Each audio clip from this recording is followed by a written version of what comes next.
Welcome to CoreLogic's housing market update for July 2022, brought to you by onthehouse.com.au. Our National Home Value Index recorded a second consecutive month of decline in June, down 0.6% to be 0.2% lower over the June quarter.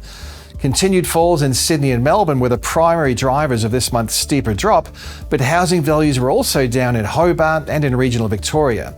Every capital city and broad rest of state region is now well past their peak rate of growth as the trend of value increases eases across the remaining markets. National housing values have been easing since moving through a peak in March last year, when early drivers of the slowdown included rising fixed-term mortgage rates, an expiry of fiscal support, a trend towards a lower consumer sentiment, affordability challenges and tighter credit conditions. More recently, surging inflation and a rapidly rising cash rate have been additional headwinds for home values. Since the initial cash rate hike on May 5th, most housing markets around the country have seen a sharper reduction in the rate of growth. Looking below the headline capital city trends, the combined regionals index remained in positive growth territory in June, albeit slightly, rising only 0.1%. Its quarterly value change reduced from a peak of 6.6% in April last year to 2% over the 3 months to June. In contrast, the combined capitals index was down 0.8% over the June quarter, reducing from a peak of 7.1% over the 3 months to May last year. Also, unit markets are holding their value a little better than houses across the largest capitals. Sydney recorded a 3% drop in house values through the June quarter, compared with a 2.1% fall in unit values. Melbourne also showed a smaller quarterly decline in units relative to houses at 0.5% and 2.4% respectively. The stronger performance across the unit sector comes after house values consistently outperformed units through the upswing. Since the onset of the pandemic in March of 2020, capital city unit values have risen 9.8% compared to 24.7% for houses, resulting in better affordability across the medium to high density sector. As housing conditions slow, we're seeing the market swinging back in favour of buyers. While national advertised stock levels remain 6% lower relative to 2021, in Sydney and Melbourne, where housing conditions are the weakest, total advertised supply is now well above levels recorded a year ago and higher than the 5-year average. Hobart has seen advertised stock levels jump 54% higher relative to last year, and inventory is 19% higher in Canberra. The rise in advertised supply across some markets is mostly due to a slowdown in the rate of absorption. Nationally, home sales were down 16% in the June quarter compared with the same period last year, but still holding 13% above the previous 5-year average. Tougher selling conditions are evident in weekly auction results, where the combined capital city clearance rate is held below 60% since the last week of May, while private treaty sales are experiencing longer selling times and higher levels of vendor discounting rates. On the flip side, rental markets are doing the opposite of housing values. Rental conditions remain extremely tight around the country, with rents now consistently rising at a faster rate than housing values. Nationally, rents increased 0.9% in June, taking the annual growth rate to 9.5%, the highest 12-month change in rents since December 2007, when record levels of overseas migration pushed rental demand higher. At the national level, rents have been rising faster than housing values for 5 months now, placing renewed upwards pressure on yields. After bottoming out at a record low of 3.21% in the first 2 months of 2022, the average gross yield has increased to 3.33%. With rental markets expected to remain tight, it's likely rents will continue to outpace housing values, driving a rapid recovery in rental yields. Higher yields may help to offset less demand from investors, although this sector of the market is generally more motivated by prospects of capital gains rather than rental returns.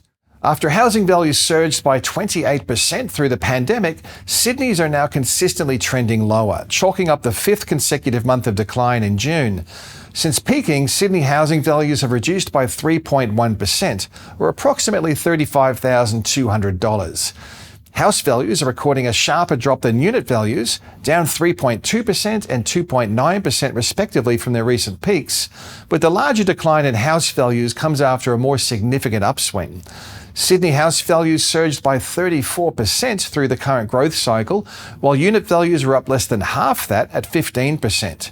As the market cools, the number of home sales has fallen by about a third in the June quarter compared with the same period a year ago, paving the way for a rise in advertised supply and more challenging selling conditions.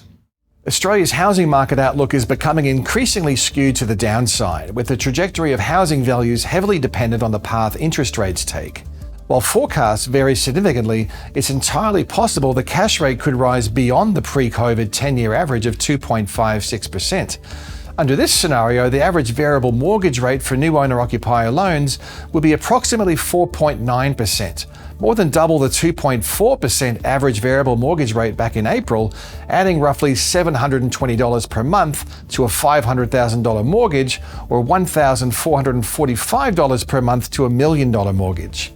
Households are likely to be all the more sensitive to rising interest rates due to the record levels of debt held by the sector. Household debt-to-income ratios from the Reserve Bank indicate debt levels reached a new record high in the March quarter. The ratio of household debt to disposable income was recorded at just over 187%, the large majority of which was held in housing debt. The double whammy of high inflation is another factor likely to weigh on the household sector and ultimately housing demand. Non-discretionary inflation is rising at more than double the pace of discretionary inflation, which means households are likely to be saving less as they spend more on essentials such as food, fuel, and shelter. Lower savings and higher expenses, along with rising interest rates, will have an ongoing impact on borrowing capacity for households. Reduced borrowing capacity is likely to further diminish housing demand and potentially deflect more buyers towards the middle to lower end of the pricing spectrum. Higher interest rates and rising inflation are also both likely to continue to weigh on consumer sentiment. Housing activity and consumer sentiment are highly correlated. A pessimistic mindset amongst consumers implies a further reduction in home sales. If sentiment remains subdued, we're likely to see the number of home sales drift lower as housing demand cools and lenders become more cautious in their approach towards borrowers. How far housing values fall through the downturn remains highly uncertain. However, a peak-to-trough decline of more than 10% is becoming a mainstream outlook across the various private sector forecasts. A 10% decline in the market would take national housing values back to levels similar to July of 2021. A 15% decline would take the market back to April 2021 levels, and a 20% decline in home values would take the national index back to January 2021 levels, and only marginally above where home values were in late 2017. Strong labour markets will be a key factor in supporting mortgage repayments and keeping distressed listings off the market. Generational lows in unemployment alongside a record high participation rate will help households to meet their debt repayment obligations despite rising rates and high inflation. A key risk for housing markets would be any material loosening in labour markets, which could be triggered if the cash rate moves into a contractionary setting, reducing economic output.